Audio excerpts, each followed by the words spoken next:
ओले मूळ भेदी खडकांची अंगी अभ्यासाशी सांग कार्य सिद्धी. ऐसे काही नाही नोहे अवघड नाही कैवाड तोच वरी. दोरा चिरा कापे पडिला कांचनी अभ्यास सेवोनी विष पडे. ऐसे काही नाही नोहे अवघड नाही कैवाड तोच वरी. तुका म्हणे कैसा बैसण्याची ठाव जठरी बाळवाव एकाएकी. ऐसे काही नाही नोहे अवघड नाही कैवाड तोच वरी. पांडुरंगा करू प्रथम पांडुरंगा करू प्रथम नमन. पांडुरंगा करू प्रथम नमन. पांडुरंगा करू प्रथम नमन. दुसरे चरणा संताचे या. दुसरे चरणा संताचे या. दुसरे चरणा संताचे या. पादाने कथेचा विस्तार. कथेचा विस्तार. पादाने कथेचा विस्तार. पादाने कथेचा विस्तार. बाबाजी सद्गुरुदास तुका. बाबाजी सद्गुरुदास तुका. समचरण सरोजं सांद्र नीलाभुदाभं. जगन निहित पानी मंडनं मंडनानं. तरुण तुलसी माला कंजरं कंजनेत्रं. सदैरवलहासनं विठ्ठलं चिंतयामिनी. पांडुरंगा करू प्रथम नमन. दुसरे चरण संतांची या. त्यांच्या कृपादानी या कथेचा विस्तारू. बाबाजी सद्गुरुदास तुका. जयांचे केलिया स्मरण होय सकळ विद्येंचे अधिकरण. तेची वंदू श्री चरण श्री गुरूंचे ते नमस्कारोनी आता. मस्तक हे पायावरी या वारकरी संतांच्या. ज्यांचे गावी केला वास त्यासी नसावे उदास. ज्ञानेश भगवान विष्णू निवृत्तीर भगवान हरः. सोपानो भगवान ब्रह्मा मुक्ताख्या ब्रह्मचित्कला. मुक्ताबाई नमो त्रिभुवन पावनी.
मुक्ताबाई नमो त्रिभुवन त्रिभुवन पावनी आद्य त्रय जननी देवाची आदि शक्ती मुक्ताबाई की. विठाला विठाला.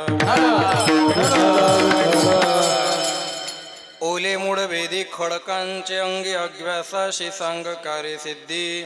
ऐसे काही नाही नोहे अवघड नाही कैवाड तोच वरी. प्रस्तुत प्राप्तस्थळी प्राप्त प्रसंगी परम पवित्र आपल्या या धरणगाव नगरीमध्ये चालत असलेले हे भव्य वारकरी बालसंस्कार निवासी शिबिराच्या निमित्ताने व अधिक मास निमित्ताने हा सुंदर सप्ताह आयोजित केलेला आहे. विठाला विठाला.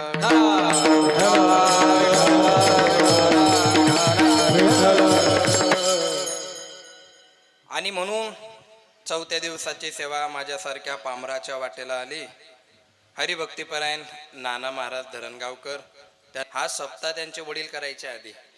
आणि मग वडिलांची रीत जाणत असो आणि त्यांनी सुंदर या सप्ताहाचं आयोजन केलं. बाबा तुम्हाला एक सेवा करावी लागेल. सेवे लागी सेवक झालो तुमच्या लागलो निजचरण. बुधे बाबा असं म्हणायचे म्हणे की जे लोक मधुगिरी खातात आणि मधुगिरी खाल्ल्याच्या नंतर मधुगिरी सारखं वागत नाही, तर ज्यांनी मधुगिरी खाऊ घातली त्यांच्या दारी बैल म्हणून जन्माला यावं लागतं. हे खरं आहे का? खरं असेल. आणि त्यांनी हेही सांगितलं की आळंदीच्या पंचक्रोशीमध्ये सगळे बैल पांढरे आहेत म्हणे. आलं का लक्षात? असं ते बोलले बरं का. आपण समाजाचं खातो तर समाजाची इमानदारीने सेवा करणं आणि स्वतःचं कल्याण साधून घेणं हे साधकाचं आद्य कर्तव्य असतं. आणि म्हणून त्याचा प्रयत्न आपण करणारे. आणि इथं जमलेल्या माऊल्यांनो, तुम्ही खूप धन्य आहे की तुम्ही वारकऱ्यांच्या मुलांना खाऊ घालताय. तुमचा घास हा वारकऱ्यांच्या पोटामध्ये जातोय आणि वारकऱ्यांच्या पोटामध्ये गेलेला घास ही अन्नपूर्णा माता साक्षात तुमच्या घरात येऊन तुम्हाला आशीर्वाद दिल्याशिवाय राहणार नाही. हे तितकं शाश्वत सत्य आहे. तुम्हाला वकील बनायचं असेल, लॉ कॉलेज आहे. तुम्हाला डॉक्टर बनायचं असेल, MBBSचं कॉलेज आहे. तुम्हाला शिक्षक बनायचं असेल तर DED BEd नेट सेट आहे. इंजिनिअरिंग बनायचं असेल तर नीट ईटची परीक्षा दिल्या जाते. पण माणूस बनायचं असेल तर वारकरी संप्रदाय आहे. आणि या पोरांपैकी कोणी कीर्तनकार होईल, कथाकार होईल, गायक होईल, वादक होईल, नाही झालं तरी चालेल, पण ही पोरं व्यसना दिनतेकडे जाणार नाही. हे पोरं मायबापांना शिव्या देणार नाही आणि हे पोरं कधीही चुकीच्या केसेसमध्ये सापडणार नाही. आणि येत्या काळामध्ये आपल्याला सनातन धर्म घडवायचा असेल तर वारकरी संप्रदायाने सर्वात मोठा पडगा आधीपासून उचललाय. रात्रंदिवस आम्हा युद्धाचा प्रसंग. श्रीमंत योगी छत्रपती शिवाजी महाराज कीर्तनाला जाऊन बसत होते. हे कीर्तनात सांगितलं जातं, ऐकल्या जातं. पण स्वतःला मराठा म्हणून घेणारे, स्वतःला सनातनी म्हणून घेणारे, स्वतःला छत्रपती शिवाजी महाराजांचे मावळे म्हणून घेणारे मात्र छत्रपतींच्या विचारांचा वारसा पुढे घेऊन जायला कमी पडता. ही कुठंतरी संप्रदायाला फार मोठी हानी आपण समजू शकतो. आणि सगळ्यात महत्वाचं, वारकरी शिक्षण संस्थेमध्ये पत्रिका छापायची परंपरा नाहीये. पत्रिका का छापल्या जात नाही? लोक कीर्तनाला जात नाही, लोक कीर्तनकार बघून कीर्तनाला जातात. म्हणून तुमची श्रद्धा कीर्तनकारापेक्षा कीर्तनावर असली पाहिजे. पण तुमची श्रद्धा कीर्तनापेक्षा कोणाकडे वाढली? कीर्तनकाराकडे वाढली. तुम्ही यादी बघितल्याबरोबर काय म्हणता? अवबुवा चांगला, अवबुवा. असं नसतं. असं कीर्तन चांग होय अंग. कोणीही कीर्तनकाराला तरी तो देवाबद्दलच सांगणार आहे. पण तुमच्या बुद्धीचं वैभव तिथपर्यंत पोहोचत नाही म्हणून तुम्ही त्या बुवाला नाव ठेवता. परंतु जो सर्वभूतांच्या ठाई द्वेषाते नेनेची कही आप परू नाही चैतन्य जैसा. या जगतामध्ये जे जे दृष्टी दिसे ते ते हरिरूप.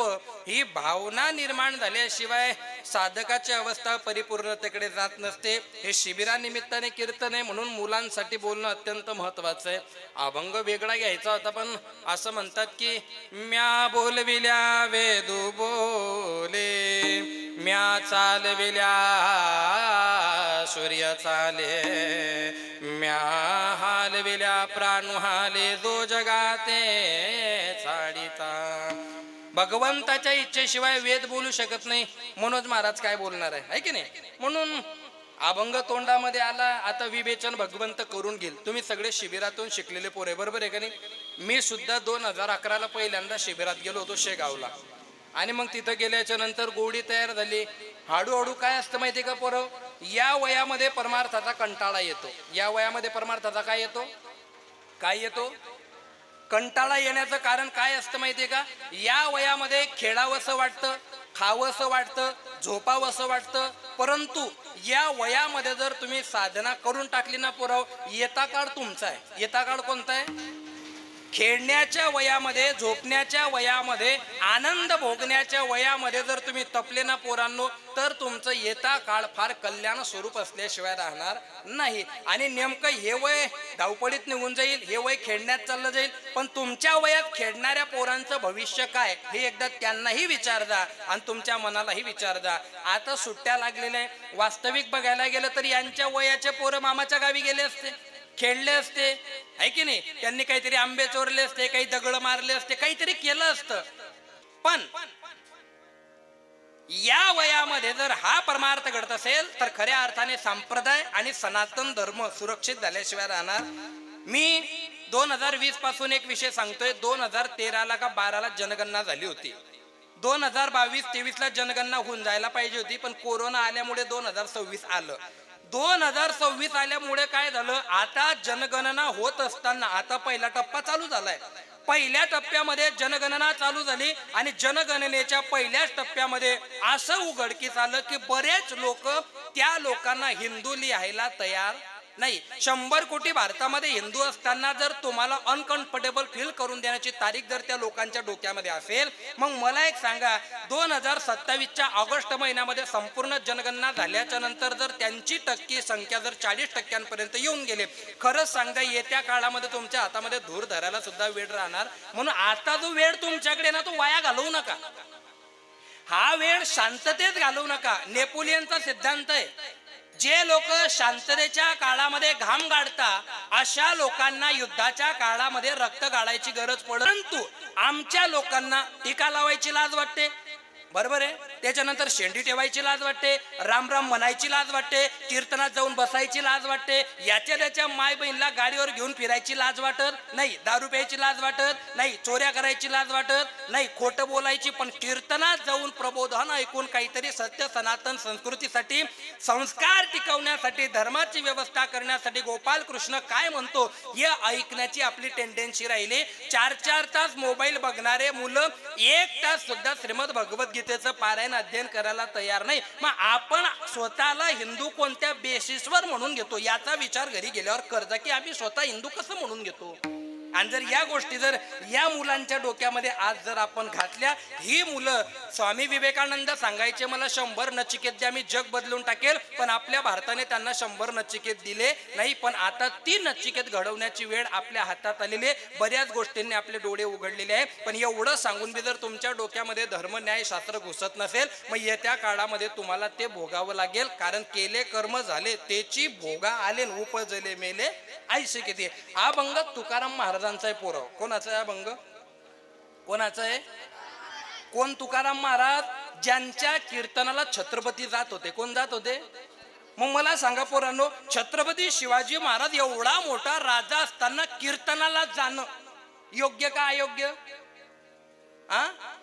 मग एवढा मोठा राजा महाराष्ट्राचा कारभार सांभाळून एवढा थकलेला असताना कीर्तनाला जाऊ शकतो का नाही?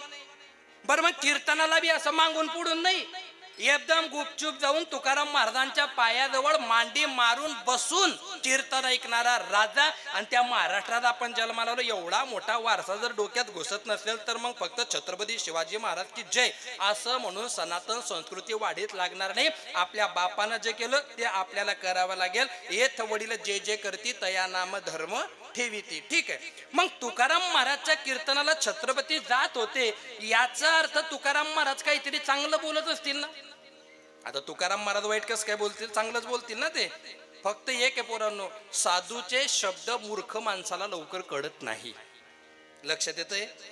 उत्क्रामांत स्थितम वापे भोजान वगुणवित विमुडा नानुपश्यन्ति पश्यन्ति ज्ञान विमुडा नानुपश्यन्ति. विमुडा म्हणजे मूर्ख. मूर्ख माणसाला लवकर या गोष्टी कळत नाही. त्याला केव्हा कळतं? जेव्हा सगळं हातातून चाललं जातं, मग त्याच्या डोक्यामध्ये येतं की साधू संतांचा एक एक शब्द हा हृदयामध्ये घेऊन जर तुम्ही तसा जगण्याचा प्रयत्न केला, तेनेची पंथे चालू जाता न पडे गुंता. पण साधू संतांच्या शब्दावर विश्वास न ठेवणारी अवलाद सध्या धर्माच्या नावाने आरोड्या मारते. आता सोशल मीडियावर काय ट्रेंड चाललाय हे काही सांगायची गरज नाही, पण सगळ्या गोष्टी आपल्या धर्मात का घडतात याची विवेचना आपण लक्षात घेतली पाहिजे. ओले मूळ भेदी खडकांचे अंगी. ऐकताय तुम्ही? लक्ष देऊन ऐका बरं का. इथं आता मला माहित नाही तुमच्या डोक्यात किती जातं, जेवढं जाईल तेवढं घेण्याचा प्रयत्न केला. गजानन महाराज, आता ओलं मूळ आहे समजा, ओलं. आता हे झाड आहे, प्रॅक्टिकल करू ना आपण, चोपदार. हे झाड आहे, या झाडाच्या खाली काय आहे? मूळ आहे. मग ज्या ओल्या आहे तोपर्यंत खडकाचं अंग भेदू शकता, ठीक आहे. आणि त्या जर कोरड्यान कडक झाल्या तर भेदू शकत नाही का? नाही. अरे जास्त ताकदीने भेटतील. हा जो उपमान आहे हा जर नाही कळाला ना, पहिले अर्थ वाचल्याबरोबर वेगळाच बोध होतो की ओलं मूळ असतं मग ते खडकांना सुद्धा भेदू शकतं. मग ते कडक झाल्यावर भेदू शकत नाही का? भेदू शकतं. या ठिकाणी ओले मुळाचं रूपक अतिशय गोड करून सांगितलं, जरा लक्ष देऊन ऐक जा. ओलं आहे म्हणजे कमकुवत आहे. ओलं मूळ कसं असतं? कसं असतं? कमकुवत आहे. ओलं मूळ हे कमकुवत असतं. कसं असतं?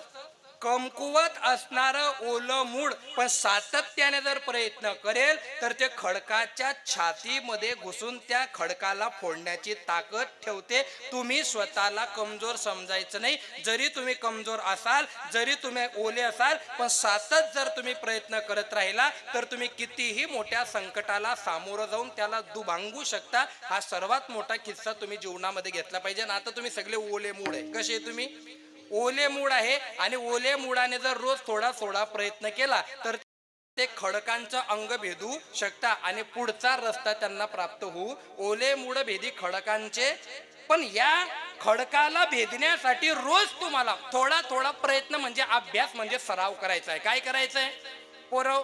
आता गीतेचा श्लोक तुम्ही बघितला असेल, अध्याय क्रमांक 12-15 तुम्हाला शिकवला गेले असतील. पहिल्यांदा जेव्हा तुम्ही श्रीमद भगवद्गीता उघडल्याबरोबर तुम्हाला समजली का ती? नाही समजली. मग पहिल्यांदा ज्या वेळेला तुम्ही तो श्लोक घेतला, तो श्लोक तुम्हाला समजत नव्हता. आज तो श्लोक तुमच्या पाठ झालाय का नाही? कशामुळे झाला? कशामुळे झाला? तुम्ही काय केलं? तुम्ही प्रयत्न केले. तुम्ही काय केले? तुम्हाला माहितीये गोदावरी नदीचा उगम किती मोठा आहे? नाही माहिती? तुम्ही जर त्र्यंबकेश्वरला गेले ना, गोदावरी नदी असो नाही तर गंगा नदी असो नाही तर कोणती विशाल काय नदी असू द्या, या नद्यांचा उगम फक्त आपल्या करंगडी एवढा असतो. केवढा असतो? उगम हा नेहमी छोटाच असतो, पण तो उगम झाल्यापासून समुद्राच्या भेटीपर्यंत न थांबल्यामुळे त्याचा विस्तार एवढा होतो की त्याचे कोणीही मोजमाप करू शकत नाही. छोटी सुरुवात का असे ना, पण सातत्याने जर तुम्ही करत राहिले तर ते मोठं व्हायला काही वेळ लागत नाही. छोटंसं उदाहरण आहे पोरांनो. समजा तुम्हाला ब्लेड लागलं. काय लागलं? ब्लेड लागलं. त्याच्यात तुम्ही पाणी जाऊ दिलं, त्याला ड्रेसिंग नाही केलं, त्याला स्वच्छ नाही केलं, हळूहळू खरं सांगा ते ब्लेड छोटंसं मारलेली कीर एक दिवस तुमचा हात कापायवर आणल्याशिवाय राहणार आहे का नाही? छोटीशी जखमेवर जर लक्ष दिलं नाही तर ते कॅन्सर मध्ये सुद्धा रूपांतरित होऊ शकतं. असे हजारो उदाहरणं आहे. मग गोष्ट चांगली असो नाहीतर गोष्ट मोठी असो, पण जर ती छोटी असेल, मला एक सांगा पोरांनो, समजा 1000 गंजा आपण गवताच्या ठेवल्या. किती? 1000. मग त्या 1000 गंजा पेटवण्यासाठी आपल्याला किती माचीच्या पेट्या लागतील? पेटी का काडी? आग लावायचा इकडे जास्त अनुभव दिसतोय. एक काडी लागेल. किती लागेल? समजा 2000 गंजा ठेवल्या, किती काड्या लागतील? थांबणार आहे किती? 2. बरोबर आहे. 3000 ठेवल्या तर 3. 4000 ठेवल्या तर 4. दोर भेटी का? दोर भेटेल का म्हटलं? हा, तुमच्या लक्षात आलं नाही का? जर समजा आपण 5000 गंजा ठेवल्या आणि त्यांना पेटवायला काड्या किती लागतील? आता एक वर आलाय का नाही? समोर संकट किती असू द्या, पण आग जर प्रॉपर असेल तर एका काडीमध्ये सुद्धा फक्त तो पेटवणारा प्रॉपर पाहिजे. आणि आपल्या अंगामध्ये सात्विकतेचा रस पेटवणारे संत एकदा जीवनात आले आणि एकदा ज्वलनशील पदार्थ हृदयामध्ये भक्ती स्वरूपीची पेट लागली का ती समोर कितीही मोठं संकट असले तरी त्याला जाळून खाक केल्याशिवाय राहणार नाही. श्रीमद भगवद्गीता भगवान अर्जुनाला सांगत असताना शंका अशी होती की पहिला श्लोक हा धृतराष्ट्र येतो आणि बोलणारे अर्जुन आणि भगवान आहेत. मग आता भगवान अर्जुनाशी बोलताना पहिला श्लोक धृतराष्ट्रवाचक का येतो? हा प्रश्न होता. काय होता? श्रीमद भगवद्गीतेत जर देव बोलतोय तर मग देव पहिले का नाही? पहिले धृतराष्ट्र का? पोराव लक्ष देऊन ऐक जा आणि तुम्ही बी लक्ष देऊन ऐक जा. कीर्तन परंपरा ही ज्ञानदानाची परंपरा आहे, गुरु शिष्याची परंपरा आहे. स्वानंद सुखनिवासी सद्गुरु जोग महाराजांनी वारकरी शिक्षण संस्था स्थापन याच्यासाठी केली की या ठिकाणी कीर्तनकार शिकतील आणि समाजामध्ये जाऊन भक्ती जागवतील. काय जागवतील? भक्ती जागवतील, धर्म जागवतील, माणुसकी जागवतील. आणि येत्या काळामध्ये माणसाचं तुमचं हित तुम्हाला कशाने साधता येईल याचा फार मोठा प्रभंग तुमच्यापर्यंत पोहोचवण्यासाठी आम्हाला कीर्तनकार बनवलं. पण सध्या कीर्तन करायला कोणी तयार नाही आणि कीर्तन ऐकायला सुद्धा कोणी तयार. चालू धर्तीवर बोलणारा महाराज पाहिजे. अख्खा धर्तीनं सत्यानाच वैग्या तरी त्याने चालू धर्तीत नाचिराने. म्हणजे तुम्हाला असं स्पष्ट म्हणायचंय संतांचे अभंग रामायण महाभारताच्या गोष्टी तुमचं कल्याण करू शकत नाही. तुम्हाला काय अपेक्षित असतं? आई वडिलांची सेवा केली पाहिजे. का केली पाहिजे?